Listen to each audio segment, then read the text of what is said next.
दोस्तों, ये कर्ण पिशाचनी का लास्ट एपिसोड है और मैं माफ़ी चाहूँगा कि मैं इतनी लेट में वीडियो अपलोड कर रहा हूँ क्योंकि मेरी कुछ तबीयत भी ठीक नहीं थी और मैं अपने पर्सनल कामों में बहुत ज़्यादा बिजी था।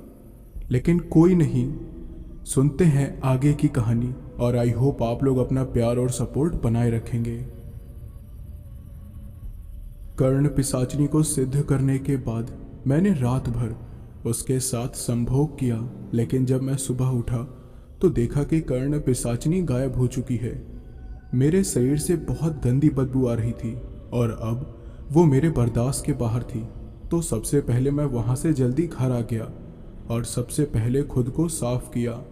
सच कहता हूँ, इतने समय बाद जब मैंने खुद को साफ देखा तो मानो ऐसा लगा जैसे उड़ती हुई सांसें वापस आ गई हो। अगर उस हालत में मुझे और एक दिन भी रहना पड़ता तो शायद मैं उस गंदगी की वजह से ही मर जाता। उस दिन मैंने खुद को रगड़ रगड़ कर साफ किया, तब जाकर मेरे शरीर से मल मूत्र की बदबू गई। तभी घर के दरवाजे पर किसी की दस्तक हुई। दरवाज़ा खोला तो देखा कि मेरी पत्नी के गांव का एक आदमी आया हुआ है। मैंने उससे कहा, तुम यहाँ कैसे? उस आदमी के चेहरे पर उदासी थी तो उसने कहा, भाई एक बुरी खबर है। तो मैंने पूछा, बुरी खबर? क्या खबर है? उसने कहा, दरअसल तुम्हारे दोनों बच्चे। अपने बच्चों का नाम सुनकर मैं थोड़ा सहम गया क्योंकि मैंने कर्ण पिशाचनी को उनकी बलि चढ़ाने के लिए हाँ कह दिया था। तो मैंने पूछा, क्या हुआ है उन्हें? उस आदमी ने कहा, बात ऐसी है कि आज दोनों बच्चे छत पर खेल रहे थे और अचानक पता नहीं कैसे दोनों एक साथ खेलते खेलते छत से गिर पड़े और दोनों की इस हादसे में मौत हो गई। मेरा डर सच हो गया। कर्ण पिशाचनी ने उन्हें मार डाला। मेरी आंखें भर आई। उस आदमी ने कहा, भाई तुम्हें लेने आया हूँ। तुम्हारी पत्नी आशा की बहुत बुरी हालत हो रखी है, चलो मेरे साथ। मैं उसके साथ जाने के लिए निकल ही रहा था कि कर्ण पिशाचनी की आवाज़ मुझे सुनाई दी। उसने कहा, तुम कहीं नहीं जाओगे। अब तुम्हारा उनसे कोई रिश्ता नहीं है। अगर तुम गए तो याद रखना, मैं तुम्हें छोड़ूंगी नहीं। मैं डर गया और उस आदमी से कहा, अब मेरा उससे कोई रिश्ता नहीं है। वो खुद ही घर छोड़ कर गई थी। तुम जाओ यहाँ से, मैं नहीं आऊँगा। मेरी बात सुनकर उस आदमी के होश उड़ गए। वो यही सोच रहा होगा कि कोई इंसान इतना पत्थर दिल कैसे हो सकता है कि अपने बच्चों की मौत पर भी वो उन्हें आखिरी बार देखने नहीं जा रहा। वो आदमी मुझे निराशाजनक आंखों से देखकर चला गया। इसके बाद जब मैं साफ सुथरा होकर घर से बाहर निकला तो सब मुझे बड़ी हैरानी से देख रहे थे। तभी एक आदमी ने कहा, अरे क्या बात है अजीत, तू वापस से इंसान बन गया। ये बोलकर वो हंसने लगा और वहां से चला गया।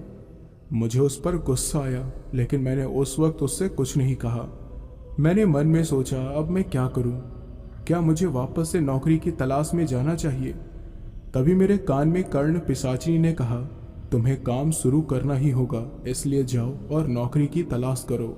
मैंने उसकी बात मान ली और फिर से गांव के जमींदार के पास कोई नौकरी मांगने के लिए चला गया। जब मैं वहां पहुंचा तो देखा कि जमींदार अपनी तिजोरी में ढेर सारे पैसे रख रहा था। फिर उसकी नज़र मुझ पर गई और उसने कहा, तू फिर आ गया। अरे मैंने पहले कह दिया ना कि मुझे तेरी कोई ज़रूरत नहीं है। अरे क्यों बार बार मुंह उठा के चला आता है नौकरी मांगने? चला जाए यहाँ से।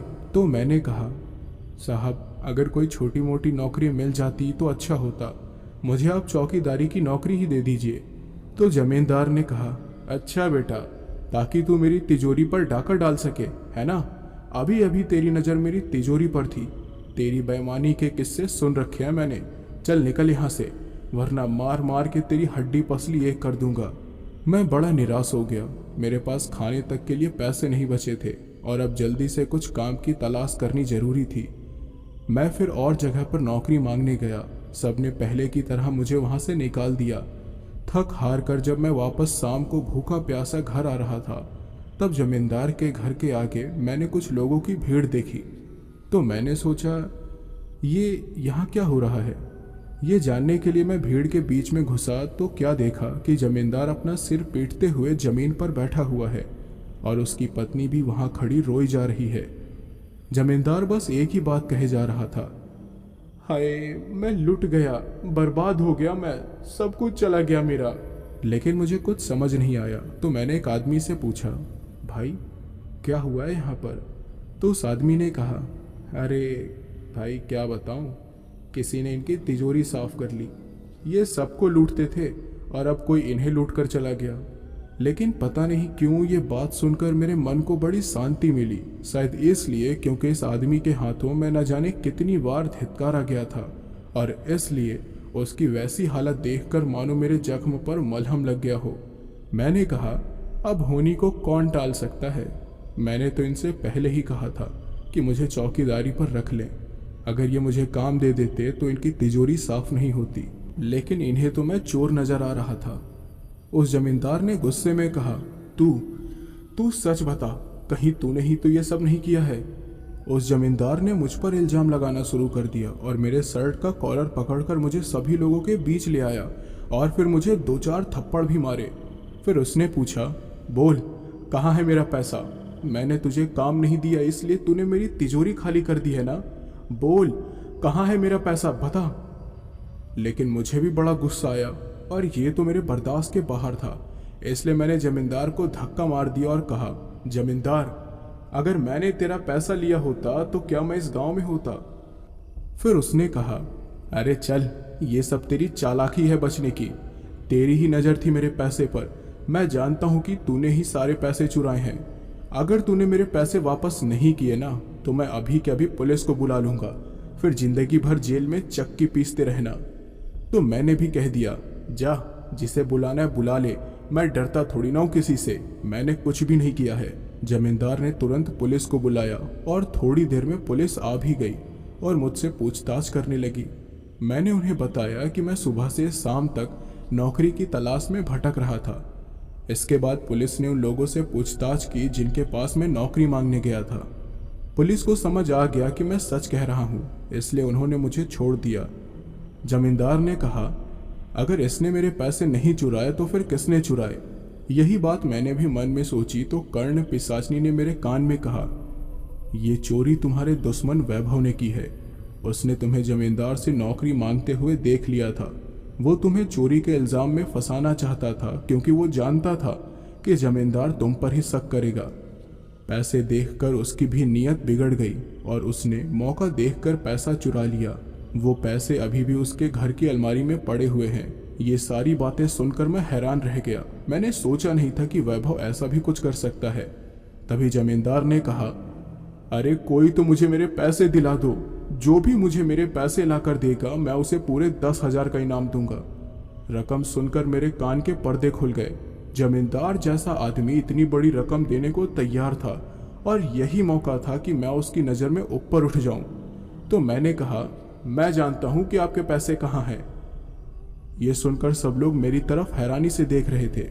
तो जमींदार ने पूछा, बता कहाँ है मेरे पैसे, और तुझे कैसे पता कि पैसे कहाँ हैं? कहीं तूने ही तो किसी और से पैसे नहीं चोरी कराए? तो मैंने कहा, अरे जमींदार, जो रकम चोरी हुई है वो तेरे 10,000 से कई गुना ज्यादा है। अगर मैंने चोरी की होती तो बताता क्यों? चलो आप सब मेरे साथ, मैं दिखाता हूँ कि पैसे कहाँ हैं। फिर उन सबको वैभव के घर पर लेकर गया। दरवाजा खटखटाया तो वैभव ने तुरंत दरवाजा खोल दिया, लेकिन जब उसने सारे गांव वालों और जमींदार को अपने घर के सामने देखा तो उसके चेहरे के रंग ही उड़ गए। उसने पूछा, आप सब यहाँ क्या कर रहे हैं? तो मैंने कहा, जमींदार के पैसे वापस कर दे चुपचाप। मेरी बात सुनकर वो और चौंक गया और कहने लगा, ये कौन से पैसे की बात कर रहा है तू? मेरे पास किसी के पैसे नहीं है। मैंने जमींदार से कहा, इसी के पास हैं वो पैसे जो इसने आज सुबह ही आपके तिजोरी से चुराए हैं। तो वैभव ने कहा, झूठ है ये, मैं क्यों आपके पैसे चुराऊंगा? तो मैंने कहा, क्योंकि तू चोरी के मामले में मुझे फंसाना चाहता था। आप लोग इसके कमरे की अलमारी की तलाशी लीजिए, पैसे वहीं मिलेंगे। तो वैभव ने कहा, नहीं, मैं किसी को अपने कमरे में घुसने नहीं दूंगा। ये मुझ पर झूठा इल्जाम लगा रहा है। अरे आप लोग तो जानते हैं ना कि ये पागल है और बेईमान है, फिर भी आप लोग इसकी बातों पर विश्वास कर रहे हैं। तो मैंने कहा, जमींदार, अब पुलिस को बुला, वही इसके मुंह से सच्चाई उगलवाएगी। पुलिस का नाम सुनकर वैभव और डर गया था। तो मैंने कहा, सोच ले वैभव, अगर जेल नहीं जाना है तो चुपचाप सबको तलाशी लेने दे। जमींदार ने कहा, वैभव अगर तूने चोरी नहीं की है तो डर क्यों रहा है, हमें तलाशी लेने दे, तलाशी लेकर हम संतुष्ट हो जाएंगे। वैभव बहुत ज़्यादा डर गया था। सारे गांव वाले उसे तलाशी लेने देने के लिए बोले जा रहे थे और उसके पास अब बचने का कोई रास्ता नहीं था। वो साइड हट गया और हम सब उसके कमरे में गए। जमींदार ने खुद उसकी अलमारी खोली और सारी चीज़ें इधर उधर फेंक कर अपने पैसे ढूंढने लगा। तभी उसे अलमारी में एक पोटली नजर आई। मैंने वैभव की ओर देखा। जब जमींदार ने पोटली को हाथ में लिया तो वैभव के पसीने छूटने लगे थे। जमींदार ने वो पोटली खोली और वो देखकर हैरान रह गया कि उसके सारे पैसे उस पोटली में ही थी। जमींदार खुशी से चिल्लाया, मिल गए, मेरे पैसे मिल गए। सब लोग वैभव को हैरानी से देखने लगे। जमींदार ने कहा, वैभव तुझसे ये उम्मीद नहीं थी, तू तो अच्छा खासा कमाने वाला मेहनती इंसान था, फिर क्यों किया तूने ऐसा? तो वैभव ने जमींदार के पैर पकड़ लिए और कहा, मुझे माफ कर दीजिए जमींदार जी, मैंने ये सब लालच में आकर कर दिया। मैंने आपको इतने सारे पैसे तिजोरी में रखते हुए देख लिया था और फिर मैंने सोचा कि मैं पैसे चुरा कर सारा इल्जाम इस अजीत पर लगा दूंगा, मुझे माफ कर दीजिए। तो जमींदार ने कहा, सजा तो तुझे मैं जरूर दूंगा। आज से 6 महीने तक तू मेरे घर पर नौकर की तरह काम करेगा और वो भी बिल्कुल मुफ्त में, वरना मैं तुझे पुलिस के हवाले कर दूंगा। कल से काम पर आ जाना। ये बोलकर जमींदार जाने लगता है। तभी मैंने कहा, जमींदार मेरा इनाम तो देते जा। जमींदार मेरी बात सुनकर रुक गया और कहा, कैसा इनाम? मैं जानता था कि जमींदार बड़ा बेईमान है, लेकिन मैंने ये नहीं सोचा था कि गांव वालों के सामने भी वो अपनी बात से मुकर जाएगा। अरे वही 10,000 रुपए जो तूने देने का वादा किया था। मेरे साथ बेईमानी मत कर, वरना पुलिस को तेरे सारे घपले के बारे में बताने में मुझे ज़्यादा देर नहीं लगेगी। तो जमींदार ने कहा, कौन सा घपला? मैंने किसी के साथ कोई बेईमानी नहीं की है। तो मैंने मन में सोचा, आखिर इसके सारे काले कारनामों का रिकॉर्ड कहाँ होगा। तभी कर्ण पिशाचनी ने मेरे कान में कहा, इसके घर में एक मोटा खाता है जिसमें इसके सारे घपले की जानकारी मौजूद है। ये सुनकर मैंने जमींदार से कहा, तू कहे तो तेरे उस रजिस्टर के बारे में पुलिस को बता दूं जो तेरे घर में रखा हुआ है। उसी में तूने सारे घपले का रिकॉर्ड रखा हुआ है ना? मेरी बात सुनकर जमींदार के तोते उड़ गए। उसने हकलाते हुए कहा, तुझे कैसे पता चला उस बारे में? तो मैंने कहा, वो सब छोड़ और मुझे मेरे पैसे वापस दे, वरना सारी पोल खोल दूंगा। जमींदार डर गया था, इसलिए उसने तुरंत अपनी पोटली से 10,000 रुपये निकाले और मुझे थमा दिया। फिर उसने कहा, अपना मुंह बंद रखना। मैंने भी होशियारी से काम लिया और कहा, जमींदार मुंह बंद रखने की कीमत अलग से देनी होगी।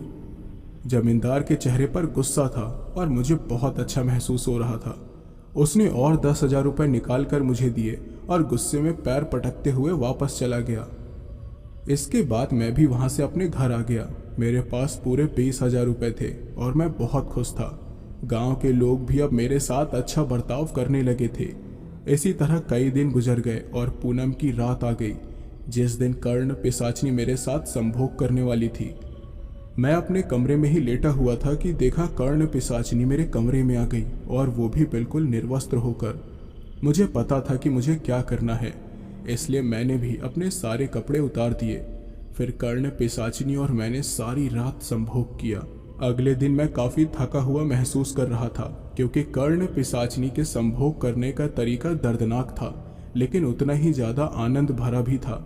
अगले दिन जब मैं घर की थोड़ी सफाई कर रहा था तो मेरे घर पर राइस मिल का मालिक आया, जिसने मुझे नौकरी से निकाला था। उसे अपने घर पर देखकर मैं हैरान हो गया था। तो मैंने उससे पूछा, आप यहाँ क्या कर रहे हैं? तो उसने कहा, मैं तुम्हें वापस नौकरी पर रखना चाहता हूँ।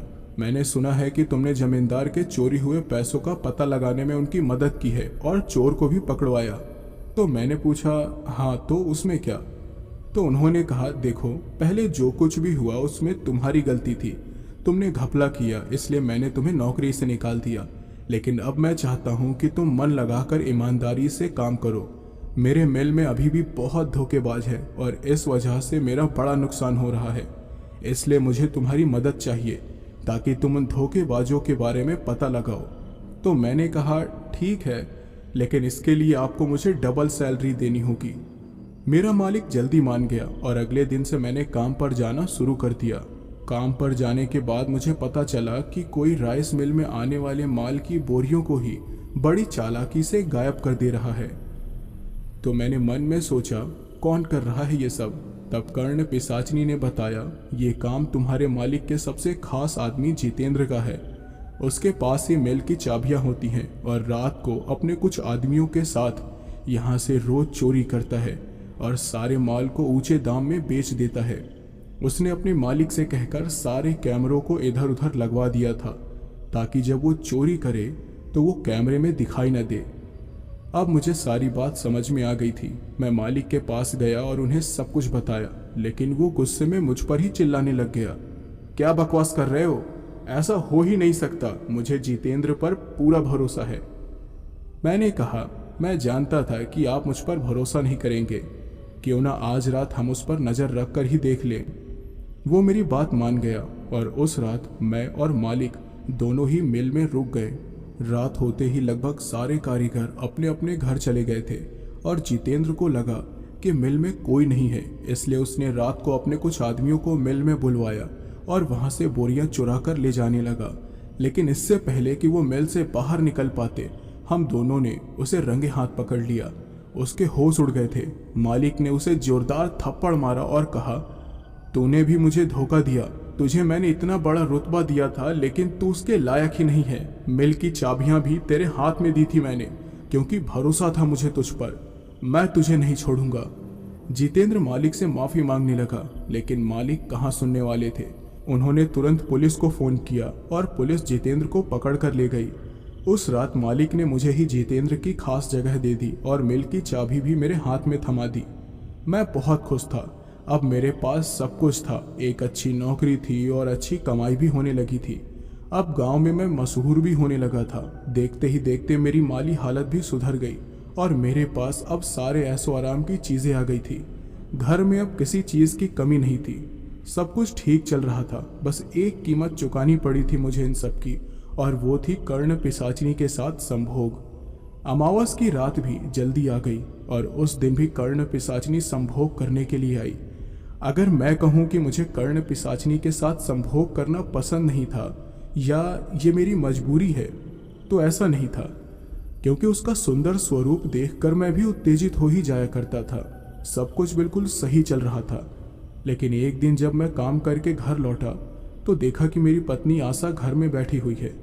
उसे अचानक वहां देखकर मैं हैरान हो गया और वो मेरे घर को देखकर बड़ी हैरान थी, क्योंकि जब वो गई थी तब घर में खाना भी नहीं था, और जब वो यहाँ आ जाई तो घर में सब कुछ देखा।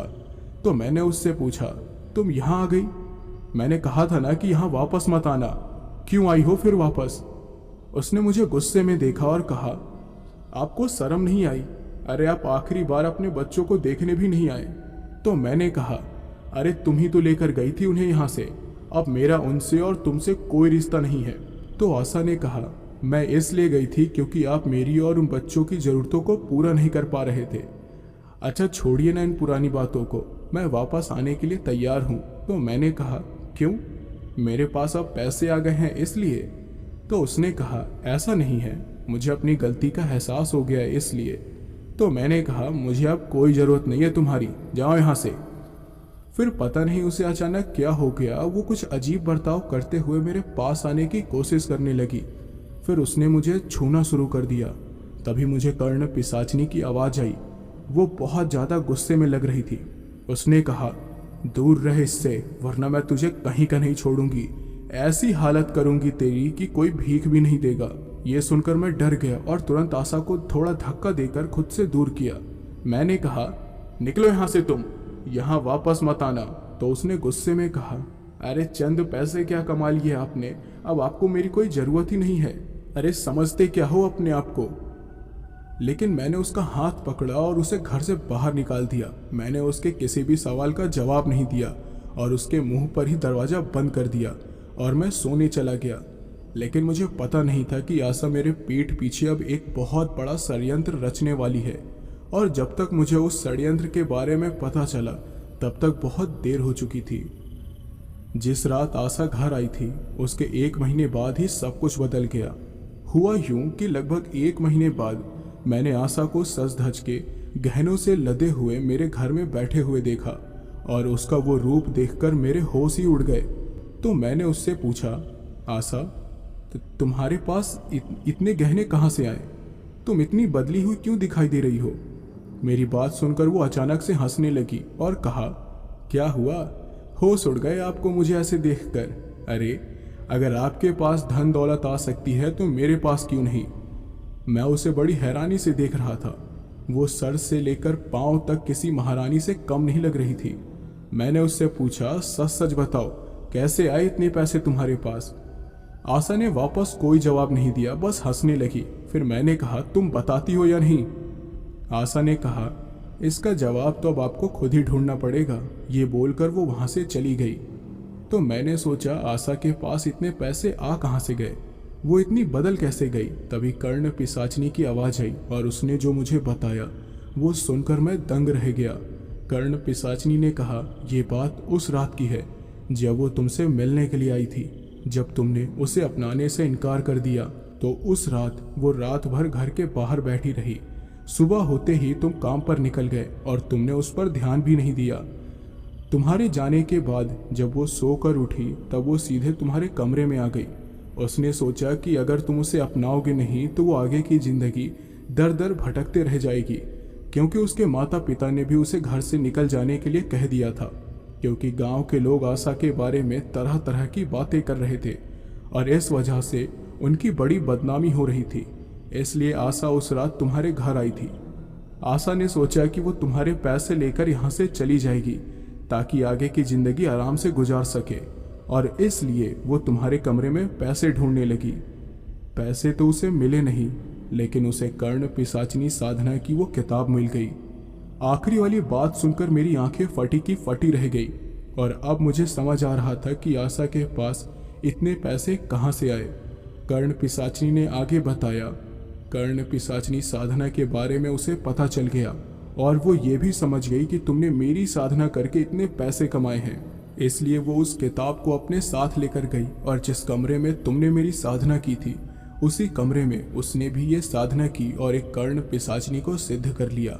मैं ये सुनकर बहुत ज़्यादा हैरान हो गया था, क्योंकि मुझे विश्वास ही नहीं हो रहा था कि आशा ने इतनी कठोर साधना कैसे पूरी कर ली। तो मैंने पूछा, उसने तुम्हें सिद्ध किया है? तो कर्ण पिशाचनी ने कहा, नहीं, वो दूसरी कर्ण पिशाचनी है जो पुरुष का रूप भी धारण कर सकती है और वो भविष्य की बातें भी बता सकती है। मैं सोच में पड़ गया और पूछा, भविष्य को तो तुम भी बता सकती हो ना? तो कर्ण पिशाचनी ने कहा, नहीं, अभी मैं तुम्हें सिर्फ भूतकाल की बातें ही बता सकती हूँ। मेरे पास भविष्य बताने की सिद्धियाँ नहीं है। जिस कर्ण पिशाचनी को तुम्हारी पत्नी ने सिद्ध किया है उसने कड़ी तपस्या से भविष्य बताने की सिद्धियां प्राप्त कर ली है और वो हर पूनम और अमावस की रात को पुरुष के रूप में आकर तुम्हारी पत्नी के साथ संभोग करती है। तुम्हारी पत्नी ने उसे प्रेमी के रूप में सिद्ध किया है और उसी की मदद से उसने भी इतनी सारी दौलत हासिल कर ली है। तो मैंने कहा, तो मुझे भी तो भविष्य जानना है, तुम मेरी कोई मदद नहीं कर सकती इसमें? तो कर्ण पिशाचनी ने कहा, नहीं, भविष्य के बारे में मैं तुम्हें तब तक नहीं बता सकती जब तक मैं उस सिद्धि को प्राप्त न कर लूं। मुझे अपनी पत्नी से जलन होने लगी, क्योंकि वो किसी का भी भविष्य जान सकती है और इतनी कड़ी साधना करने के बाद भी मैं भविष्य की बातें नहीं जान सकता। कर्ण पिशाचनी ने कहा, लेकिन मैं भी वो सिद्धि प्राप्त करना चाहती हूँ और जल्द ही वो सिद्धि प्राप्त कर भी लूंगी, और वो भी तुम्हारी मदद से। ये कहकर वो हंसने लगी और उस हंसी को सुनकर मैं कांपने लगा, क्योंकि वो बड़ी ही भयानक हंसी हंसती थी। मैंने पूछा, मेरी मदद से तुम वो सिद्धि कैसे प्राप्त करोगी? इसके बाद कर्ण पिशाचनी ने कुछ नहीं कहा, शायद इसलिए क्योंकि मैंने उससे भविष्य की बातें पूछ ली। मेरे पास सब कुछ था, लेकिन मुझे इस बात से जलन हो रही थी कि आशा मुझसे ज़्यादा पैसे वाली बन गई थी। उसके बाद कुछ दिन ऐसे ही बीत गए, लेकिन मेरे मन में ये बातें घूम रही थी कि आशा रहती कहाँ होगी। ये जानने के लिए मैं पूर्णिमा वाले दिन मैं उसके गांव गया और वहां जाकर मुझे पता चला कि आशा ने कर्ण पिशाचनी की मदद से एक बहुत बड़ा घर खरीद लिया है और अब वो अकेले उस घर में नौकर चाकर से घिरी एक अच्छी जिंदगी बिता रही है। मैंने सोचा इतने कम समय में वो इतनी मालामाल कैसे हो गई। फिर उसी गांव के आदमी से मुझे पता चला कि आशा ने लोगों का उनका भविष्य बताकर इतने सारे पैसे कमाए हैं। ये सारी बातें सुनकर अब मुझे और जलन होने लगी थी और मुझे भी कर्ण पिशाचनी से भविष्य जानना था। लेकिन जिस कर्ण पिशाचनी को मैंने सिद्ध किया था वो तो भविष्य बता ही नहीं सकती। फिर मैं आशा के नए घर में गया। वहां जाते तक मुझे रात हो गई थी। मैंने दरवाजा नहीं खटखटाया बल्कि चुपचाप उसके घर में एक खुली खिड़की के जरिए घुस गया। मैं उसके घर को देखकर हैरान हो गया था। वो बहुत बड़ा और आलीशान था। मैं उसके घर के बरामदे से ही गुजर रहा था कि अचानक मुझे कमरे से कुछ अजीब सी आवाज़ आई। जब मैं उस कमरे के पास गया तो मुझे समझ आया कि कमरे में कोई संभोग कर रहा है। मैंने दरवाजे के चाबी वाले छेद से अंदर की ओर झांक कर देखा और तब मुझे पता चला कि आशा किसी पराये आदमी के साथ संभोग कर रही है। दोनों पूरी तरह निर्वस्त्र थे और संभोग में डूबे हुए थे। मुझे बड़ा गुस्सा आया। तभी मुझे याद आया कि कर्ण पिशाचनी भी मेरे पास आने वाली है और मुझे जल्दी से जल्दी घर पहुंचना ही होगा। इसलिए मैं तुरंत वहां से निकल कर चला गया। मुझे घर आने में काफ़ी देर हो गई थी। तभी मेरे कान में कर्ण पिशाचनी की आवाज़ आई जो बहुत गुस्से में लग रही थी। फिर अचानक से वो मेरे कमरे में आ गई। मैंने उसकी नाराज़गी की वजह जाननी चाहिए लेकिन उसने जवाब नहीं दिया, पर गुस्से में मेरे साथ बड़े खतरनाक तरीके से संभोग करती रही और तब जाकर उसका गुस्सा शांत हुआ। फिर अगले दिन जब मैं सुबह उठा तो मुझे कमजोरी सी महसूस हो रही थी और इसलिए मैं उस दिन काम पर नहीं गया। मैंने कर्ण पिशाचनी से कहा, मुझे भी लोगों का भविष्य बताकर बहुत सारे पैसे कमाने हैं। तुम भविष्य बताने वाली ताकत को कब तक हासिल कर पाओगी? तो कर्ण पिशाचनी ने कहा, बहुत जल्दी, अगर तुम मेरा साथ दो तो। मैंने कहा, मैं वो सब कुछ करूँगा जो तुम कहोगी, बस मुझे लोगों का भविष्य जानना है। तो कर्ण पिशाचनी ने कहा, यह काम इतना आसान नहीं है। तुम्हें इसके लिए आने वाली अमावस का इंतज़ार करना होगा। उस दिन मैं उस साधना की शुरुआत करूँगी और तुम उसमें मेरा साथ दोगे। तो मैंने कहा, ठीक है, लेकिन करना क्या होगा? तो कर्ण पिशाचनी ने कहा, जो मैं तुमसे करवाऊंगी। ये बोलकर वो वापस हंसने लगी और मैं बड़ा हैरान हो रहा था, लेकिन मैंने फिर कुछ नहीं पूछा। अमावस आने में अभी भी लगभग 15 दिन बचे हुए थे और मुझे अब कर्ण पिशाचनी को हमेशा खुश रखना था ताकि भविष्य की बातें जानकर मैं और भी शोहरत कमा सकूं। लेकिन अगले ही दिन मुझसे बहुत बड़ी भूल हो गई। दरअसल हुआ यूं कि अगले दिन जब मैं काम पर गया था तब मालिक की बहन मिल में आई हुई थी जो कि बहुत सुंदर थी। मालिक के दफ्तर में जाते हुए मैं उससे टकरा गया और हम दोनों ही एक दूसरे को देखते रह गए। फिर मालिक ने मुझे अपने दफ्तर में बुला लिया और मुझे वहां से जाना पड़ा। मैंने सोचा था कि उससे मेरी मुलाकात दोबारा नहीं होगी, लेकिन मुझे नहीं पता था कि वो मुझे पसंद करने लगी थी। रात को मैं अपने घर जाने के लिए निकल रहा था। उस वक्त वहाँ और कोई नहीं था। मुझे मिल में ताला लगाकर जाना था, लेकिन तभी मैंने वहाँ मालिक की बहन को देखा।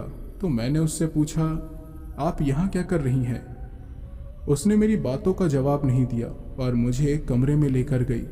फिर इससे पहले कि मैं उससे कुछ पूछ पाता, उसने मुझे जकड़ लिया और मुझे हर जगह छूने लगी। पहले तो मैंने कर्ण पिशाचनी को याद करके उससे दूर हटने की कोशिश की, लेकिन जब उसने मुझे छोड़ा ही नहीं तो मैं भी बहक गया और उसी कमरे में हमने संभोग कर लिया। यही मुझसे सबसे बड़ी भूल हो गई थी। मैंने कर्ण पिशाचनी को भुला दिया और सब कुछ हो जाने के बाद मुझे मेरी गलती का एहसास हुआ। मैं डर गया कि पता नहीं अब कर्ण पिशाचनी मेरे साथ कैसा सुलूक करने वाली होगी, लेकिन इस सवाल का जवाब तो अब मुझे मेरा भविष्य ही बताने वाला था। मैं डरते डरते घर वापस आया और जो देखा वो देखकर मेरा दिल दहल गया। मालिक की बहन के साथ समय बिताने के बाद जब मैं डरते हुए घर पहुंचा तो मेरी आंखें फटी की फटी रह गई। मेरा डर सच हो गया था। कर्ण पिशाचनी को मेरे और मालिक की बहन के बारे में सब कुछ पता चल गया था। वो मेरे कमरे में अपने भयानक अवतार में बैठी थी। गुस्से के कारण उसकी आंखें लाल थी। उसे देखकर ऐसा लग रहा था मानो अब वो मुझे मार ही डालेगी। कर्ण पिशाचनी ने गुस्से में कहा, मैंने कहा था तुझसे कि मेरे साथ छल करने की कोशिश मत करना, कहा था या नहीं? वो जोर जोर से चीख के मुझसे सवाल पूछ रही थी और उसकी आवाज़ इतनी तेज थी कि अगर गांव वालों को वो दिखाई और सुनाई देती तो शायद पूरा गांव उसकी चीख से कांप उठता। मैं घबराए हुए बोला, मुझे मुझे माफ़ कर दो, गलती हो गई, आज के बाद ऐसी गलती कभी नहीं करूँगा। तो कर्ण पिशाचनी ने कहा, मेरे दरबार में किसी को माफ़ी नहीं मिलती, सिर्फ सज़ा मिलती है, और वो भी ऐसी सज़ा जिसके बारे में सपने में भी नहीं सोचा जा सकता। तुझे और उस लड़की को तो मैं छोड़ूंगी नहीं। आज से तेरी जिंदगी के बुरे दिन शुरू हो गए हैं। जिस दौलत शोहरत पर तुझे घमंड है ना, वो सब कुछ तुझसे मैं छीन लूंगी। अब तू बस मेरे लिए भविष्य बताने की सिद्धि प्राप्त करने का मोहरा बनकर रह जाएगा। हर दिन, हर रात, हर एक पल तू मुझसे मौत की भीख मांगेगा, लेकिन मैं तुझे मौत नहीं दूंगी। तू बस देखता जा अब मैं क्या करती हूँ तेरे साथ। कर्ण पिशाचनी भयानक गुस्से में थी और उसका उग्र रूप देखकर मेरे रोंगटे खड़े हो गए थे। मैं उसके सामने हाथ जोड़कर घुटनों के बल बैठ गया। मैंने कहा, नहीं नहीं, मुझे माफ़ कर दो, मैं बहक गया था, मुझे माफ़ कर दो, मुझसे मेरा सब कुछ मत छीनो। मैंने तो तुम्हारे लिए अपनी पत्नी को भी छोड़ दिया, अपने बच्चों की बलि भी दे दी तुम्हें। मैं वादा करता हूँ कि मैं दोबारा ऐसा कुछ भी नहीं करूँगा। कर्ण पिशाचनी ने कहा, माफ़ी। ये कहकर वो हंसने लगी और फिर कहा, माफ़ी नहीं, अब मौत मिलेगी, लेकिन जब तक मैं चाहूँगी। आज के बाद तू अपने आप को इस बात के लिए कोसेगा कि तूने मुझे सिद्ध ही क्यों किया। जा अभी के अभी मेरे लिए मांस और खून लेकर आ, वरना अभी के अभी मैं तेरा खून पी जाऊंगी। मैं डर गया और कहा, अभी? इतनी रात को मैं किसका खून लेकर आऊं? कर्ण पिशाचनी ने मुझे गुस्से में देखा और तुरंत डर के मारे मैं वहां से निकल गया और उसके लिए मांस और खून की तलाश करने लगा। मैं घूमते घूमते गांव के बाहर चला गया था, लेकिन मुझे एक भी जानवर नजर नहीं आया जिसे मारकर मैं कर्ण पिशाचनी की प्यास बुझा सकूं। जब मुझे कोई जानवर नहीं दिखा तो मैं शमशान चला गया, ये सोचकर कि शायद मुझे वहां किसी की अधजली लाश ही मिल जाए।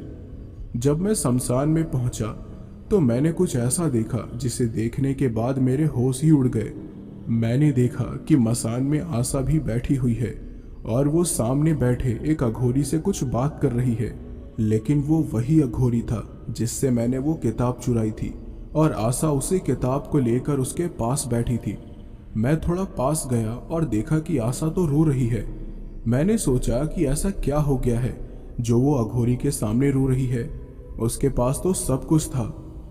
फिर मैंने उसकी बातें ध्यान से सुनी। वो अघोरी से कह रही थी, बाबा मुझे बचा लीजिए उससे, मुझसे बहुत बड़ी भूल हो गई है, वो मुझे मार डालेगी। तो अघोरी ने कहा, ये किताब तेरे पति ने मुझसे छीनी थी। मैंने उस वक्त उसे समझाया था कि वो इस किताब को वापस कर दे, क्योंकि ये साधना बड़ी कठिन है। कर्ण पिशाचनी भले ही दुनिया का सारा सुख दे सकती है, लेकिन अगर एक भी गलती हो जाए तो इतना कष्ट देती है कि साधक मौत को भी खुशी खुशी अपना लेता है। तुमने कर्ण पिशाचनी को नाराज कर दिया, अब वो तुम पर बिगड़ चुकी है, तुम उसके प्रकोप से नहीं बच सकती। जल्द ही तुम्हारे पति को भी यह एहसास हो जाएगा। तो आशा ने कहा, ऐसा मत कहिए, मुझे कैसे भी करके कर्ण पिशाचनी से छुटकारा चाहिए, चाहे मेरा सब कुछ चला जाए, लेकिन अब मैं उससे छुटकारा पाना चाहती हूँ। वो बड़ी भयानक है, मैंने नहीं सोचा था कि वो मुझे ऐसे बर्बाद करने पर तुल जाएगी। तो मैंने मन में सोचा कि आखिर आशा ने ऐसा क्या कर दिया जिसकी वजह से उस कर्ण पिशाचनी को इस पर गुस्सा आ गया, और कर्ण पिशाचनी ने आखिर आशा के साथ क्या किया है जो ये उससे छुटकारा पाने के लिए अपना सब कुछ खोने के लिए तैयार है। तभी अघोरी ने कहा, ये तो तुम्हें साधना करने से पहले सोचना चाहिए था। कर्ण पिशाचनी तामसिक होती है, कभी भी कुछ भी हो मांग सकती है वो साधक से, और साधक को देना भी पड़ता है। आशा ने कहा, लेकिन उसने मुझसे वो मांगा है जो मैं कभी सपने में भी नहीं सोच सकती। तो अघोरी ने कहा, उसे अपनी ताकत दोगुनी करनी है। हर कर्ण पिशाचनी श्रेष्ठ बनना चाहती है और इसलिए उसे तुम्हारे हाथों तुम्हारे पति की बलि चढ़वानी है। अघोरी की बात सुनकर मैं थरथर कांपने लगा। आशा की कर्ण पिशाचनी मेरी बलि चाहती थी और इसलिए आशा उससे छुटकारा पाना चाहती थी। ये सुनकर मेरी आंखें भर आई। मैंने उसके साथ बड़ा बुरा बर्ताव किया और वो मुझे बचाने के लिए अपनी दौलत लुटाने के लिए भी तैयार थी। तो अघोरी ने कहा, कर्ण पिशाचनी से छुटकारा पाने के बारे में सोचकर ही तुमने बहुत बड़ी गलती कर दी है। उसे इस बात की भनक लग गई होगी कि तुम उसे अपने जीवन से निकालना चाहती हो। अब वो तुम्हें और सताएगी। तो आशा ने कहा, क्या उससे छुटकारा पाने का और कोई रास्ता नहीं है बाबा? तो अघोरी ने कहा, रास्ता तो है, लेकिन उसके लिए आने वाली पूर्णिमा का इंतजार करना होगा। पूर्णिमा की रात को तुम्हें 21 दिन की एक कड़ी साधना करनी होगी, जिसके बाद कर्ण पिशाचनी तुम्हारा पीछा छोड़ेगी। तो आशा ने कहा, और तब तक मैं क्या करूंगी बाबा? कहीं तब तक वो मुझे मार न डाले। कर्ण पिशाचनी इतनी क्रूर हो सकती है, मैंने सोचा नहीं था। आशा बहुत डरी हुई थी। अघोरी ने कहा, तब तक तुम्हें वही करना होगा जो वो चाहेगी। अगर पूर्णिमा की रात आने से पहले वो तुम्हें तुम्हारे पति की बलि चढ़ाने के लिए कहती है तो तुम्हें वो भी करना होगा। मैं तुम्हें कर्ण पिशाचनी से छुटकारा दिला सकता हूँ, लेकिन सिर्फ उस कड़ी साधना के द्वारा। आशा निराश होकर वहां से चली गई। मैं डर गया था ये सोचकर कि कहीं उसकी कर्ण पिशाचनी मेरी बलि न मांग ले। फिर मैं डर के मारे भागता हुआ घर वापस आ गया। घर आकर मैंने देखा कि कर्ण पिशाचनी अभी भी वही है और पहले से ज्यादा गुस्से में है। मुझे देखते ही उसने पूछा, कहाँ है मांस और खून? मैं मांस और खून के बारे में बिल्कुल भूल ही गया था और कर्ण पिशाचनी ने मेरे मन की बात भी जान ली। वो और ज्यादा क्रोधित हो गई। इससे पहले कि कर्ण पिशाचनी कुछ कह पाती, मैंने उसे आशा के कर्ण पिशाचनी के बारे में बता दिया, जिसके बारे में जानकर वो थोड़ी सी हैरान हो गई। उसने कहा, नहीं, मैं ऐसा नहीं होने दूंगी। अगर तुम्हारी बलि चढ़ गई तो मेरी साधना पूरी नहीं हो पाएगी। ये बोलकर वो वहां से गायब हो गई। मैं बड़ा हैरान था। मुझे डर लग रहा था कि अब आगे क्या होने वाला है। अगले कुछ दिन तक तो कुछ भी नहीं हुआ, मानो कर्ण पिशाचनी मेरा अपराध भूल गई हो। लेकिन ऐसा नहीं था। वो तो मुझे तड़पाने की तैयारी में लगी हुई थी।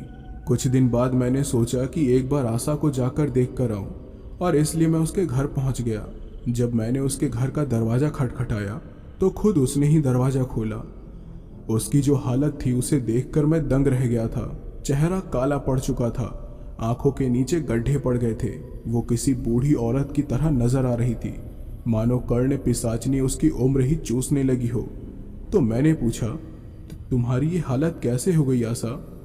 उसने मुझे अंदर आने को कहा, और फिर जब मैं अंदर जाकर बैठा तब उसने कहा, मेरी बेवकूफ़ी की वजह से हुई है मेरी ये हालत। ना मैं वो किताब चुराती, ना साधना करती, और ना ही ये हालत होती मेरी। मैं जानती हूँ कि तुम्हें मेरे बारे में सब कुछ पता चल गया है। कर्ण पिशाचनी ने मुझे बता दिया था कि तुमने मुझे उसके साथ संभोग करते हुए देख लिया। शुरुआत में मुझे दौलत और शोहरत मिली, मैं बहुत खुश थी, लेकिन फिर सब कुछ बदल गया। मैंने पूछा, ऐसा क्या हो गया? तो उसने कहा, कर्ण पिशाचनी अमावस की रात को तुम्हारी बलि मांग रही है ताकि वो अपनी शक्तियों को दोगुना कर सके। लेकिन मैं कैसे दे दूं तुम्हारी बलि उसे? तो मैंने उसे कहा कि वो कुछ और मांग ले मुझसे। मैं ऐसा नहीं कर सकती, लेकिन उसने मेरी बात नहीं मानी। मैंने जब उसे मना कर दिया तो वो मुझ पर नाराज हो गई, और अब वो मुझे चैन से जीने नहीं दे रही है। मुझे पागल बना रखा है उसने। कभी कभी मुझे 2 कर्ण पिशाचनी की आवाज आती है जो हमेशा मेरे कानों में चीखती चिल्लाती रहती है, जिस वजह से मेरा सर दर्द के मारे फटने लगता है। मैं पागल हो जाऊंगी, मुझे छुटकारा चाहिए अब इन सब से। ये बोलकर वो रोने लगती है। मैं समझ गया था कि दूसरी कर्ण पिशाचनी वही होगी जिसे मैंने सिद्ध किया था, लेकिन मेरे मन में ये सवाल था कि वो ऐसा क्यों कर रही है, और अगर वो कर रही है तो आशा की कर्ण पिशाचनी आशा को उससे बचा क्यों नहीं रही? मैंने पूछा, तो अब तुम क्या करोगी आशा?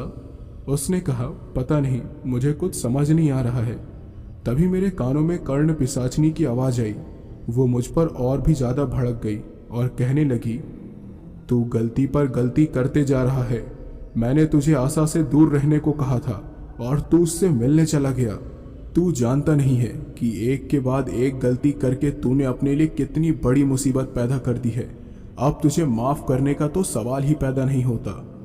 मैंने उसे अब और भी ज़्यादा गुस्सा दिला दिया और अब पता नहीं वो मेरे साथ क्या करने वाली थी। तभी एकदम से आशा चीखने लगी, नहीं, ऐसा मत करो, मत चिल्लाओ, मेरा सर फट जाएगा। मुझे समझ नहीं आ रहा था कि वो ऐसा बर्ताव क्यों कर रही है।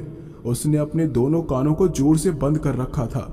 आशा फिर अचानक से शांत हो गई, लेकिन अगले ही पल वो जोर जोर से चीखने लगी, नहीं, मेरा सर। वो फूट फूट कर रोने लगी और ये देखकर मेरे रोंगटे खड़े हो गए और मुंह से मेरे कोई भी शब्द नहीं निकल रहे थे। तभी अचानक आशा छत की तरफ भागने लगी और मैं भी उसके पीछे भागा। मैंने देखा कि आशा रोते हुए बड़ी तेजी से भाग रही है और अचानक से वो मेरे सामने ही छत से नीचे कूद गई और मैं बस वहां खड़ा देखता रह गया। कर्ण पिशाचिनी ने उसकी इतनी बुरी हालत कर दी कि आशा ने मौत को ही चुन लिया। अब मुझे अपने लिए डर लगने लग गया। मैं तुरंत वहां से भागकर नीचे आ गया। आशा के घर के बाहर लोगों की भीड़ लग गई।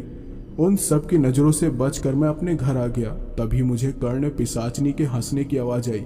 फिर उसने कहा, देखा, अब तुम्हारी बलि भी नहीं चढ़ेगी और आशा की कर्ण पिशाचिनी अपनी ताकत दोगुनी भी नहीं कर पाएगी। अब तुम बस मेरी मदद करोगे ताकि मैं भविष्य बताने की सिद्धियां प्राप्त कर सकूं। मेरी वजह से आशा की भी मौत हो गई। मैंने सोचा कि अब आशा की कर्ण पिशाचिनी का क्या होगा। तभी कर्ण पिशाचिनी ने मेरे कान में कहा, अब वो पिशाचिनी फिर से भटकती रहेगी जब तक उसे कोई सिद्ध न कर ले। तो मैंने कहा, मतलब वो अपनी शक्ति दोगुनी नहीं कर पाएगी। इसके बाद कर्ण पिशाचिनी ने कुछ नहीं कहा और मैंने भी और ज़्यादा सवाल नहीं किया, क्योंकि कर्ण पिशाचिनी को बार बार बुलाने पर वो और भी ज़्यादा गुस्सा हो जाती है और कर्ण पिशाचिनी तो पहले से ही मुझसे नाराज़ थी। बहुत जल्द पूनम की रात आने वाली थी और कर्ण पिशाचिनी का गुस्सा अभी भी शांत नहीं हुआ था। मैं हमेशा की तरह काम में लगातार जा रहा था और सब कुछ ठीक चल रहा था, पर कुछ दिन बाद मेरे पास एक खबर आई कि मालिक की बहन भी पागलों जैसा बर्ताव कर रही है। तब मेरे मन में ये बात आई कि कहीं ये काम भी कर्ण पिशाचिनी का तो नहीं था। मैंने मालिक से पूछने की कोशिश की कि आखिर उसे हुआ क्या है, लेकिन कर्ण पिशाचिनी के डर से मेरी हिम्मत नहीं हुई। मैंने सोचा कि मेरा इस मामले से दूर रहना ही सही रहेगा, लेकिन मुझे क्या पता था कि अगले ही दिन उसकी मौत की खबर मेरे कानों में पड़ेगी। दरअसल जिस तरह आशा को कर्ण पिशाचिनी ने खुद की जान लेने पर मजबूर कर दिया था, उसी तरह उसने मालिक की बहन को भी मजबूर कर दिया था। इसलिए उसने भी खुद को फांसी लगा ली। अब मुझे भी ऐसा लगने लगा कि मैंने कर्ण पिशाचिनी साधना करके बहुत बड़ी गलती कर दी। मुझे समझ आ गया था कि अगर मैं किसी भी स्त्री के पास गया तो कर्ण पिशाचिनी उस स्त्री को अपनी जान लेने पर मजबूर कर देगी। तभी कर्ण पिशाचिनी की आवाज़ आई। उसने कहा, बिल्कुल सही कहा तूने, उन सबको तो ठिकाने लगा दिया मैंने, अब तेरी बारी है। आज से हर दिन तो खुद को हर पल कोसेगा। ये सुनकर मेरे पसीने छूटने लगे और मैं घबराए हुए तुरंत वहां से भागने लगा। मिल में काम करने वाले सभी लोग मुझे ऐसे देखकर हैरान हो गए थे। मैं भागते हुए सीधे शमशान घाट पहुंचा, जहां मुझे उस अघोरी बाबा से मिलना था और कर्ण पिशाचिनी से छुटकारा पाने की साधना के बारे में जानना था।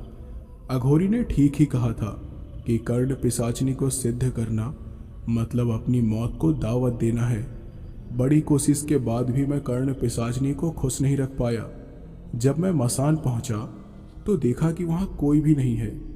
अगले दिन ही पूर्णिमा थी और अघोरी के मुताबिक कर्ण पिशाचिनी से छुटकारा पाने के लिए पूर्णिमा के दिन ही साधना शुरू करनी थी। इसलिए मेरा उस रात अघोरी बाबा से मिलना बहुत जरूरी था, क्योंकि मुझे डर था कि अगली पूर्णिमा तक शायद कर्ण पिशाचिनी मेरी भी जान ले लेगी। अघोरी बाबा का इंतजार करते हुए मैं मसान में ही बैठ गया। उस वक्त एक चिता जल रही थी और मैं उसे ही देखे जा रहा था। लगभग आधी रात बीत गई, लेकिन अघोरी बाबा मसान में नहीं आए। मुझे समझ नहीं आ रहा था कि मुझे क्या करना चाहिए। मैंने सोचा चाहे जो भी हो जाए, मैं अघोरी बाबा से मिले बिना कहीं नहीं जाऊंगा। अब तक कर्ण पिशाचिनी को पता चल गया होगा कि मैं यहाँ उससे छुटकारा पाने के लिए आया हूँ। अब अगर मैं यहाँ से गया तो वो मुझे जिंदा नहीं छोड़ेगी। मैं कहीं नहीं जाऊँगा, फिर चाहे मुझे सारी रात ही यहाँ क्यों न गुजारनी पड़े। मैं वहीं बैठा रहा, लेकिन उस रात कुछ ऐसा हुआ जिससे मेरी रातों की नींद ही उड़ गई। उस रात अघोरी बाबा तो नहीं आए, लेकिन अचानक से उस चिता की आग बुझ गई और चिता की लकड़ियां अपने आप एक एक करके हटने लगी। कुछ ही समय में मैंने देखा कि जो लाश जल रही थी वो अचानक चिता के ऊपर बैठ गई। उसे देखकर मैं डर गया और वहां से उठकर भागने की तैयारी में था। उसका चेहरा जल चुका था, लेकिन आंखें हरे रंग की दिखाई दे रही थी। वो चिता से नीचे उतरी। कर्ण पिशाचनी की तरह ही उसके भी लंबे लंबे नाखून थे। मैं जानता था कि ये काम पिशाचनी का ही है और अब सच में मेरी उल्टी गिनती शुरू हो चुकी है। वो धीरे धीरे कदम बढ़ाकर मेरी तरफ आने लगी। उसे देखकर मेरे रोंगटे खड़े हो रहे थे। मैंने उससे कहा, क्या चाहिए तुम्हें मुझसे? उस लाश ने कहा, मुझसे छुटकारा चाहिए ना तुझे? तुझे छुटकारा देने ही आई हूं मैं। वो मेरी तरफ बढ़ने लगी। मैं मदद के लिए इधर उधर देखने लगा और फिर भागना शुरू कर दिया, लेकिन इससे पहले कि मैं मसान से निकल पाता, वो अधजली लाश पता नहीं कैसे मेरे सामने आ गई और उसने तुरंत मेरी खोपड़ी को पकड़ लिया। मैं खुद को छुड़ाने की कोशिश कर रहा था, लेकिन मेरी सारी मेहनत व्यर्थ हो गई। फिर पता नहीं उसने मेरे पास ऐसा क्या किया कि मेरा पूरा शरीर सुन्न पड़ने लगा, मानो मैं उसके वश में होता जा रहा हूँ और मेरे शरीर पर मेरा ही काबू नहीं है। कर्ण पिशाचनी ने कहा, अब तू मेरे वश में है और वही करेगा जो मैं कहूँगी। आने वाली अमावस की रात तक तू हर एक दिन एक नर को मेरे पास लेकर आएगा।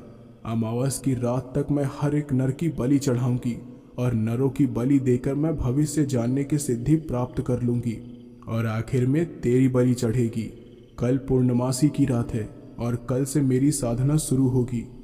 मैं उसकी सारी बातें समझ रहा था और मैं वो सब करना नहीं चाहता था, लेकिन मेरा शरीर मेरे काबू में नहीं था और इसलिए मैंने उसकी हाँ में हाँ मिला दिया। कर्ण पिशाचनी वहां से गायब हो गई और वो लाश वहीं गिर गई।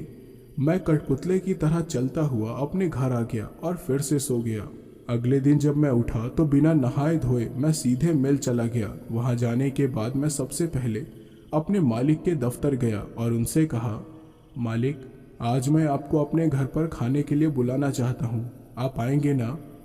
वो आवाज़ मेरी थी, लेकिन बोली कर्ण पिशाचनी की थी। तो मालिक ने कहा, हाँ हाँ क्यों नहीं, मैं ज़रूर आऊँगा। तो मैंने कहा, ठीक है मालिक, हम आज साथ में घर चलेंगे। ये कहकर मैं वहाँ से चला गया। रात हो गई और घर जाने का समय आ गया। मैं और मालिक हम दोनों ही घर के लिए निकल गए। रास्ते में मैंने अचानक से मसान जाने वाला रास्ता पकड़ लिया। ये देखकर मालिक ने कहा, अजीत, ये क्या कर रहे हो? तुम्हारा घर तो दूसरी तरफ है ना? तो मैंने कहा, मुझे मसान में अघोरी बाबा से कुछ काम है, बस वो निपटा लूँ फिर चलेंगे। मालिक को थोड़ा अजीब लगा, लेकिन उन्होंने मुझे और कुछ नहीं कहा। थोड़ी देर बाद हम मसान पहुंच गए, जहां एक हवन कुंड जल रहा था और कर्ण पिशाचनी साधना करने के लिए बैठी थी। मालिक को वो दिखाई नहीं दे सकती थी। तो मैंने कहा, आइए मालिक, कुछ देर यहाँ बैठिए। तो मालिक ने कहा, तुम पागल हो गए हो? इतनी रात को मसान में ऐसे कौन बैठता है? चलो यहाँ से। पता नहीं यहाँ ऐसे हवन कुंड किसने जला रखी है। तभी कर्ण पिशाचनी ने हवन में कुछ डाला और हवन से आग ऊपर की तरफ तेजी से बढ़ने लगी, जिसे देखकर मालिक हैरान हो गए। तो मैंने कहा, अब आप यहाँ से नहीं जा सकते। तो मालिक ने कहा कि क्यों नहीं जा सकता? तुम्हारा दिमाग तो ठीक है ना? मालिक ये कहकर वहाँ से जाने लगे, लेकिन इससे पहले कि वो जा पाते, मैंने पीछे से उनकी पीठ पर एक छुरा घोंप दिया। मैं वो नहीं करना चाहता था। अंदर ही अंदर मैं रो रहा था, लेकिन मेरा शरीर कोई भाव प्रकट नहीं कर पा रहा था। कर्ण पिशाचनी हंसने लगी और उसने कहा, बहुत अच्छे। इसके बाद उसने अपनी साधना शुरू कर दी। लगभग सुबह के 3 बज रहे थे जब उसका मंत्र जाप खत्म हुआ। इसके बाद वो मालिक के शव के पास आई और छुरे से ही उनका गला काट दिया। जिस हिस्से में मालिक की लाश पड़ी थी, उस जगह पर खून की मानो नदी बहने लगी। फिर कर्ण पिशाचनी ने मालिक की खोपड़ी को हवन कुंड में झोंक दिया और उस रात की साधना पूरी हो गई। अब अमावस की रात आने में 14 दिन बचे हुए थे और 13 बलि और चढ़नी थी, क्योंकि आखिरी बलि तो मेरी थी। अगली रात के लिए मुझे फिर से किसी इंसान को मसान लेकर जाना था और इसलिए मैं रात होते ही वैभव के घर पर गया। वो मुझे वहाँ देखकर हैरान था। उसने पूछा, क्या हुआ, यहाँ क्यों आए हो अब? तो मैंने कहा, तुझे जमींदार की मुफ्त की नौकरी से छुटकारा चाहिए? तो वैभव ने मुझे दंग निगाहों से देखा और कहा, तू मुझे उससे छुटकारा दिलाना चाहता है? अरे तेरी वजह से ही तो मेरी ये हालत हुई है। तो मैंने कहा, हाँ, और मैं ही तुझे उससे छुटकारा भी दिलाऊंगा, चल मेरे साथ। तो वैभव ने कहा, लेकिन कहाँ? तो मैंने कहा, मसान में। उसने पूछा, मसान में? लेकिन क्यों? मैंने कहा, मसान में एक अघोरी बाबा बैठते हैं जो किसी को भी अपने वश में कर सकते हैं। वो जमींदार को वश में करके तुझे उससे छुटकारा दिला सकते हैं। बोल, चलना है मेरे साथ या अभी भी नौकर की जिंदगी बितानी है? उसने कुछ देर सोचा और कहा, तू सच कह रहा है ना? कहीं तू कोई चाल तो नहीं चल रहा? तो मैंने कहा, देख भाई, अगर विश्वास नहीं है तो मत चल, लेकिन मैं एक राज की बात बता दूं कि जो भी मैंने पैसे कमाए हैं वो अघोरी बाबा की मदद से ही कमाए हैं। ये सुनकर वैभव हैरान रह गया। उसने तुरंत कहा, नहीं नहीं, मैं भी चलूंगा तुम्हारे साथ, चलो जल्दी, मुझे भी बहुत सारे पैसे कमाने हैं। उसके बाद मैं और वैभव मसान की तरफ चल दिए। मसान में कर्ण पिशाचनी बैठी थी। वैभव ने कहा, क्या हुआ, कहाँ है वो अघोरी? तो मैंने कहा, बहुत जल्दी पता चल जाएगा, अब थोड़ी देर यहाँ इंतजार करो। वैभव चुपचाप बैठ गया और कर्ण पिशाचनी ने अपनी साधना शुरू कर दी। काफी समय बीत जाने के बाद वैभव गुस्से में खड़ा हो गया और उसने कहा, तूने झूठ बोला है ना मुझसे? यहाँ कोई अघोरी नहीं है, मैं यहाँ से जा रहा हूँ। अरे मैं ही चूतिया था जो तेरी बातों पर विश्वास कर लिया। तो मैंने कहा, अरे ऐसा नहीं है, वो आते ही होंगे। लेकिन उसके बाद भी वैभव ने मेरी बात नहीं सुनी। वो वहाँ से जाने लगा था, लेकिन कर्ण पिशाचनी के वश में रहकर मैंने अचानक उसका गला पकड़ लिया। वैभव खुद को छुड़ाने की कोशिश कर रहा था, लेकिन मैंने उसे नहीं छोड़ा। मेरे हाथ में छुरा था और उससे ही मैंने उसका एक हाथ काट दिया और वो बड़ी जोर से चिल्लाया। उसके हाथ से भयंकर खून बह रहा था और वो दर्द में तड़प रहा था। फिर मैंने उसका गला दबाकर उसे वहीं मार डाला। कर्ण पिशाची ने फिर से पहले की तरह उसकी मुंडी काटी और हवन कुंड में उसे झोंक दिया। इसी तरह हर रोज वो मेरी मदद से एक नर की बलि चढ़ाती गई। जब एक हफ्ता गुजर गया तो उसने मुझसे कहा, अब इंसान के साथ साथ अमावस की रात तक तुम रोज एक जानवर को भी लेकर आओगे, क्योंकि मुझे अब जानवर की भी बलि देनी होगी। साधना और कठिन होती जा रही थी, कर्ण पिशाचनी के लिए नहीं बल्कि मेरे लिए, क्योंकि भले ही किसी की जान लेते वक्त मेरे चेहरे पर रहम या दर्द के भाव नहीं आते थे, लेकिन अंदर ही अंदर हर एक हत्या पर मैं तड़प रहा था। इसके बाद मैं इंसान के साथ साथ जानवर को भी मसान लेकर जाने लगा और कर्ण पिशाचनी बलि देती गई। अमावस की रात से 2 रात पहले की बात है, जब मैं गांव के ही एक आदमी को मसान लेकर गया था और कर्ण पिशाचनी ने इसकी बलि भी दे दी। जैसे ही उसकी साधना खत्म हुई, मैं भी घर जाने के लिए निकल गया, लेकिन तभी मैंने देखा कि कुछ अघोरी मसान में आ रहे हैं और उनके गुरु जिनसे मैंने किताब चुराई थी वो भी उनके साथ हैं। मैं उनसे मदद मांगना चाहता था, लेकिन मांग नहीं पाया। वो लोग मुझे देखकर हैरान हो गए। तो अघोरी ने कहा, तू यहाँ क्या कर रहा है? मैंने उनकी बात का जवाब नहीं दिया। अघोरी ने देखा कि मेरे चेहरे पर कोई भाव नहीं है, इसलिए उन्हें कुछ शक हुआ और उन्होंने मेरे माथे पर अपना हाथ रखकर आंखें बंद करके पता नहीं क्या बड़बड़ाने लगे। फिर झट से उन्होंने आंखें खोली और कहा, तो कर्ण पिशाचनी के वश में है। वो तुझे अपने स्वार्थ के लिए इस्तेमाल कर रही है और आखिर में तुझे भी नहीं छोड़ेगी। मेरी चेतावनी को गंभीरता से नहीं लिया ना तूने, और अपने परिवार को भी खो दिया।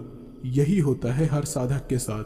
अब अगर उसने तुझे मार दिया ना, तो तू 1000 साल के लिए इसी दुनिया में पिशाच बनकर भटकता रहेगा। इसके बाद भी तुझे नर्क में ही जगह मिलेगी। मैं जानता था कि मैंने कितनी बड़ी भूल कर दी है, लेकिन अब मैं कुछ कर भी नहीं सकता था। अपनी किस्मत पे रोना भी मेरे नसीब में नहीं लिखा था। तो अघोरी ने कहा, मैं जानता हूँ तुझे मदद चाहिए, लेकिन तू मदद के लिए किसी को पुकार भी नहीं पा रहा है। तेरी आत्मा तड़प रही है उस कर्ण पिशाचनी के चंगुल से छूटने के लिए। अगले 2 दिन में वो तुझे भी मार देगी, लेकिन मैं तो मरना ही चाहता था, क्योंकि इतनी हत्या करने के बाद मैं शायद वैसे भी जी नहीं पाता। लेकिन मुझे कर्ण पिशाचनी से छुटकारा चाहिए था। अघोरी ने मसान को देखा। हर जगह 100 पड़े थे जिसकी मुंडी कटी हुई थी। हर जगह खून ही खून दिखाई दे रहा था। फिर उसने कहा, मैं तुझे कर्ण पिशाचनी के वश से आज़ाद कर सकता हूँ, लेकिन पता नहीं उसके बाद तेरा क्या होगा। कर्ण पिशाचनी एक बार किसी को वश में कर ले तो या तो उसकी जान ले जाती है या आज़ाद होने के बाद उसकी मानसिक स्थिति खराब हो जाती है। बहुत कम स्थिति में ऐसा होता है कि साधक सही सलामत रहे। अगर तू पागल हो गया तो कर्ण पिशाचनी के लिए तू किसी काम का नहीं रहेगा, क्योंकि कर्ण पिशाचनी के साधना के लिए जरूरी है कि साधक बिल्कुल ठीक हो। कर्ण पिशाचनी जिस सिद्धि को पाना चाहती है उसे पाने के लिए उसे अमावस की रात तक रोज एक बलि चढ़ानी होगी और वो बलि साधक के हाथों चढ़ाई जानी चाहिए। फिर अमावस की रात को साधक की बलि देनी होती है। लेकिन अगर साधक मानसिक और शारीरिक रूप से ठीक ना हो तो साधना का फल नहीं मिलता है। मुझे समझ नहीं आ रहा था कि मेरे साथ ये सब क्यों हो रहा है, लेकिन मैं अब और हत्या नहीं करना चाहता था। इसलिए मैंने सोचा कि अघोरी के हाथों कर्ण पिशाचनी के वश से बाहर आना ही सही है। या तो मैं पागल हो जाऊं या फिर मर जाऊं, कम से कम मुझे और तो घुटना नहीं पड़ेगा। और फिर थोड़ी देर के बाद अघोरी ने फिर से अपना हाथ मेरे माथे पर रखा और मेरे मन की बात जान ली। उसने कहा, तू आज़ाद होना चाहता है तो ठीक है, चल मेरे साथ। वो मुझे हवन कुंड के पास लेकर गया और जिस जगह कर्ण पिशाचनी साधना कर रही थी उस जगह पर बैठ गया और हवन कुंड में आग जलाई। इसके बाद उसने आहुति देनी शुरू की और मेरे ऊपर राख फूकी। फिर अचानक से मुझे दर्द होने लगा और मैं चीखने लगा। ऐसा लगने लगा जैसे मेरे शरीर से काला धुआं निकल रहा हो। फिर मेरे आंखों के आगे बेहोशी छाने लगी और उसी वक्त मैं बेहोश हो गया। जब मेरी आंख खुली तो मैंने देखा कि मैं मसान में हूँ और इस बार मैं अपने शरीर को महसूस कर पा रहा था, यानी कि मैं कर्ण पिशाचनी के वश में नहीं था। लेकिन मुझे सब याद था कि मैंने कितने मासूम इंसानों और जानवरों को मारा है। अजीब बात यह थी कि जैसा घोरी ने कहा था कि बहुत कम स्थिति में साधक सही सलामत रहता है और मैं सही सलामत था। मैंने अघोरी से कहा, बाबा मैं तो बिल्कुल ठीक हूँ, लेकिन अब मुझे कर्ण पिशाचनी से छुटकारा कैसे मिलेगा? मुझे कर्ण पिशाचनी से पूरी तरह छुटकारा चाहिए, मेरी मदद कीजिए। इससे पहले अघोरी कुछ बोल पाता, अचानक से कर्ण पिशाचनी वहां आ गई, जो भयानक गुस्से में थी। उसने अपनी तेज गूंजती हुई आवाज में मुझसे कहा, तुझे क्या लगता है कि तू मुझसे बच पाएगा? अपनी साधना भंग नहीं होने दूंगी मैं। अमावस की रात को तेरी बलि चढ़ाकर अपनी साधना पूरी करके रहूंगी और ये अघोरी भी कुछ नहीं कर पाएगा। ये बोलकर वो गायब हो जाती है। मैंने अघोरी से कहा, बाबा वो मुझे मार देगी, मुझे मार देगी, वो मुझे कृपया करके बचा लीजिए। अघोरी ने कहा, अगर उससे बचना है तो उसकी साधना भंग करनी होगी। मैं उससे छुटकारा पाने का रास्ता जानता हूँ। तुम्हारी पत्नी को भी वो रास्ता बताया था, लेकिन पूर्णमासी से पहले ही कर्ण पिशाचनी ने उसे मार दिया। वो साधना पूर्णमासी को ही की जा सकती है, लेकिन हमारे पास पूर्णमासी का इंतजार करने का समय नहीं है, इसलिए दूसरा रास्ता अपनाना होगा। उसकी साधना भंग करनी होगी और उसके लिए दमोरी की सहायता लेनी होगी। मैंने पहली बार दमोरी का नाम सुना था, तो मैंने पूछा, वो कौन है बाबा? तो अघोरी ने कहा, एक ऐसी काली ताकत जिसकी साधना करके मैं उसे अपने वश में कर सकता हूँ। कर्ण पिशाचनी भी उससे डरती है। उसकी बात मानकर शायद वो तुम्हारा पीछा छोड़ दे। तो मैंने कहा, तो आपने आशा को ये उपाय क्यों नहीं बताया? तो उसने कहा, क्योंकि उस समय तक मैंने दमोरी को सिद्ध नहीं किया था। मैंने कहा, ठीक है, आप अभी ये साधना शुरू कीजिए। तो अघोरी ने कहा, नहीं अभी नहीं, क्योंकि कुछ ही देर में सुबह हो जाएगी। अब हमें आने वाली रात का इंतज़ार करना होगा। तो मैंने पूछा, पर कर्ण पिशाचनी तो मुझे फिर से अपने वश में कर सकती है, मुझे वो फिर से अपनी साधना पूरी करने के लिए इस्तेमाल करेगी। तो उसने कहा, मैं तुम्हें एक मंत्र बताता हूँ, उसका उच्चारण तुम्हें कल रात होते तक करना है। गलती से सो भी मत जाना, वरना तुम वापस उसके वश में हो जाओगे। मंत्र का जाप करते करते ही यहाँ आना, यानी कि मंत्र का उच्चारण छोड़ना मत। मैंने हाँ कह दिया। इसके बाद अघोरी बाबा ने मंत्र बताया और मैं उस मंत्र का जाप करते करते घर आ गया। सारी रात और दिन बैठकर मैं उस मंत्र का जाप करता गया। मुझे कानों में कर्ण पिशाचनी की आवाज़ सुनाई दे रही थी, लेकिन मैंने मंत्र का जाप करना नहीं छोड़ा। कर्ण पिशाचनी मेरा ध्यान भटकाने की पूरी कोशिश करती रही, पर मैंने उसकी चाल कामयाब नहीं होने दी। जल्द ही रात हो गई और मंत्र का जाप करते करते मसान आ गया। वहाँ अघोरी बाबा ने पहले ही साधना की तैयारी कर रखी थी। जल्द ही साधना शुरू हो गई और लगभग रात के 2 बजे अघोरी बाबा ने दमोरी को बुलवा लिया। मैंने दमोरी को देखा। उसका शरीर पारदर्शी था, वो लंबी थी और सफ़ेद कपड़े पहने हुए थी। वो अघोरी बाबा के वश में थी। तो अघोरी ने कहा, दमोरी, तुम्हें कर्ण पिशाचनी से इसका पीछा छुड़वाना है। उसे अभी यहाँ बुलवाओ और उसे आदेश दो कि वो इसे बख्श दे। दमोरी ने वैसा ही किया जैसा कि अघोरी ने कहा। कर्ण पिशाचनी वहाँ आ गई। दमोरी ने उससे कहा, कर्ण पिशाचनी, मैं तुम्हें आदेश देती हूँ कि तुम इस आदमी का पीछा छोड़ दोगी।